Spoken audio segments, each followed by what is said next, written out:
కాబోలి శనగలు డయాబెటీస్తో బాధపడే వారికి, బ్లడ్ షుగర్ లెవెల్స్ కంట్రోల్ అవ్వట్లేదు అనుకునే వారికి చాలా బాగా ఉపయోగపడుతుంది అని ఇది పరిశోధన ద్వారా నిరూపించిన వారు 2017 సంవత్సరంలో college of life sciences Kuwait university Kuwait వారు డయాబెటీస్ వారికి అంత బాగా పనికొస్తున్నదని వీళ్ళు ఇవ్వటం జరిగింది.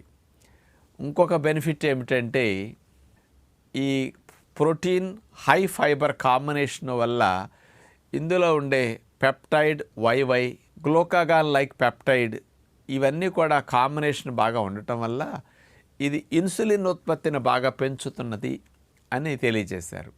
ఇన్సులిన్ రెసిస్టెన్స్ని తగ్గించడంతో పాటు ఇన్సులిన్ ప్రొడక్షన్ పెంచుతున్నదట. ఇన్సులిన్ సరిగా రాకపోయినా సరిగా పనిచేయకపోయినా డయాబెటీస్ వస్తుంది కదా, మరి అలాంటి వారికి డయాబెటీస్ రాకుండా చేయటానికి కూడా ఈ కాబోలి శనగలు వంటల్లో వాడుకోవటం మంచిదని ఇవ్వటం జరిగింది.